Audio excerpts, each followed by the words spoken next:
You're at a seafood boil, butter on your wrist, shells piling up on the newspaper. You crack open a crab leg, dig out the white meat, and drop it in your mouth without a second thought. 8 legs, a hard shell, little jointed claws, delicious. Now put a spider the exact same size on that same plate, same shell, same jointed legs, same 8-limbed body, and watch what your face does. Your mouth pulls back, your nose wrinkles. You turn away. Here's the strange part. That face has a name. It's the exact face you'd make spitting out sour milk. Your brain didn't ask whether the spider was dangerous. It asked whether you'd put it in your mouth, and it already answered before you could. 2 nearly identical animals. One is dinner, one is a nightmare. And you never once chose which was which. By the end of this, you'll know what did. And you'll realize it's still deciding things for you right now, about things that have nothing to do with spiders. Try it. Picture that spider on the plate again, right now. Feel that little flinch, that pull in your gut. It fired before you finished reading the word spider. You didn't decide to feel it. Something in you decided for you.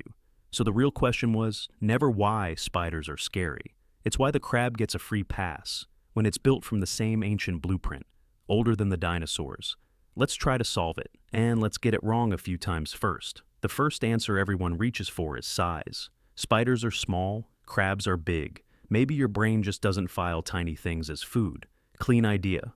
It falls apart in seconds. A king crab can span 6 feet, claw to claw. And the Goliath bird eater, a real spider, grows to the size of a dinner plate. You could serve one on a platter. You still wouldn't. Size was never the thing deciding this. Okay, then it's danger. Spiders bite. Crabs don't. Maybe you've simply spotted the more dangerous animal. Except the daddy longlegs in the corner of your basement couldn't hurt you if it spent all day trying. Meanwhile, a crab claw can crack straight through a human finger. If danger were driving this, you'd have your fear aimed at the wrong animal entirely. And there's one creature that blows the danger theory apart completely, the lobster. For most of American history, lobster wasn't a delicacy. It was garbage. Colonists called it the cockroach of the sea. It washed up in piles after storms and got shoveled onto fields as fertilizer, fed to prisoners, fed to servants. Some households buried the shells in the backyard so the neighbors wouldn't see them and assume they were poor. And here's the part that matters. For 200 years, people looked at a lobster and could not taste that it was delicious. It was the same meat you'd pay $100 for today. Their tongue never got a vote. Something upstream had already filed lobster under trash, and that file overrode everything. The lobster didn't change. Your file on it did. So maybe it's all just culture, just what you were raised to think, and that gets closer. In rural Cambodia, they deep-fry tarantulas whole and sell them by the bag. In parts of China, scorpions go on skewers and get grilled like shrimp. Somewhere on Earth, someone already decided arachnids are a snack. The line isn't fixed. It's drawn wherever you happen to grow up. Case closed, right? Not quite. Because when researchers showed spiders to babies, 9 months old, taught nothing, no words for danger yet, the babies locked onto the spider faster than onto a flower. Every time. They weren't afraid of it. Not one got upset. But their eyes snapped to it first. Culture didn't write that rule. Culture only filled in a blank that was already sitting there, waiting. So it's not learned, and it's not the danger, which means 2 hidden machines are running this. And neither one is really about the spider. The first machine is an alarm. In a lab in Stockholm, a psychologist named Arnu Ohmun hid a single spider in a grid of flowers and mushrooms and timed how fast people found it. They found the spider faster than anything else. Even when the image flashed by too quickly to consciously register, the alarm still fired. He called it the fear module, a shortcut that runs faster than thought, left over from a world where freezing near the wrong shape got you killed. But an alarm only yells, "Look here." A smoke detector doesn't tell you what's for dinner. So what turns "look" into "never put that in your mouth"? That's a second machine, and it's older. Hold on to it. Because first, you need to see how fixed that alarm really is. Another researcher, Susan Manica, raised monkeys that had never seen a snake, then let them watch one other monkey react in terror, just once. That was enough. The fear installed instantly and stuck for life. But when she tried teaching them to fear a flower the same way, it wouldn't take. The brain refused. You have that same short list.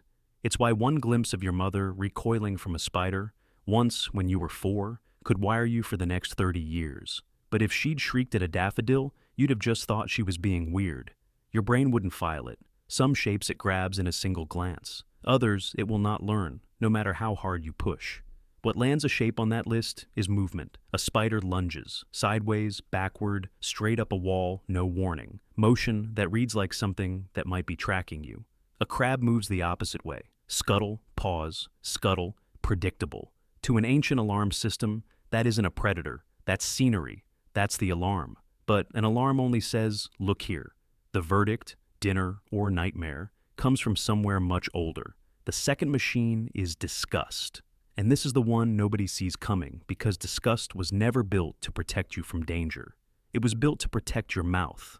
A psychologist named Paul Rosen proved it with a single glass of juice.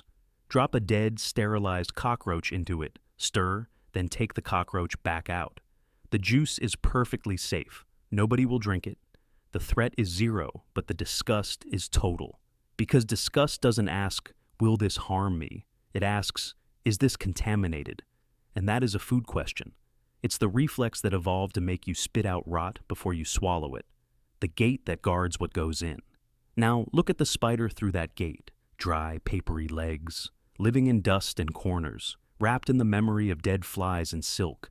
Everything about it trips the contamination alarm, filed as inedible. Now, the crab, clean salt water, packed in ice at the market. The first time you ever saw one up close, it was already being served to you, filed as food. The crab escaped both machines. Predictable motion met as a meal. The spider failed both. Erratic motion met in the filth. Same body plan, opposite verdict.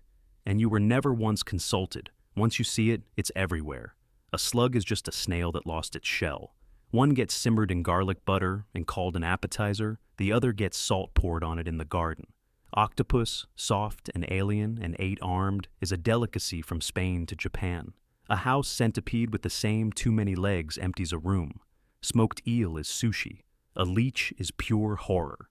Every time, the real danger has nothing to do with the reaction. Shape decides, motion decides, and the story you happen to hear first decides. But here's the part that should genuinely bother you. That gate didn't stay on food. You're not actually afraid of the spider. You've filed it as spoiled meat. That's why it isn't a pounding heart, run for your life fear. It's a recoil. The get it away from me, flinch. The exact face you make spitting something out. And that same gate, the one that decided the spider was inedible, got quietly repurposed. It runs on people now. The stranger who feels creepy. The person you find gross. The group that strikes you as unclean. That's not a new emotion, it's the food reflex, wearing a suit. Somewhere older than language, the same machine that rejected the spider sits in judgment on human beings. And you feel its verdict as a gut feeling about someone's character. You think you're reading a person, you're running a food safety check on a soul. So, go back to the plate, the crab and the butter, the spider you'd have thrown across the room. You never chose between them. Some older, faster part of you filed them both away before you could talk, using rules written for a world that's been gone for tens of thousands of years. You were never really afraid of spiders. You're afraid of a shape your ancestors needed you to reject. The spider just happens to still be wearing it.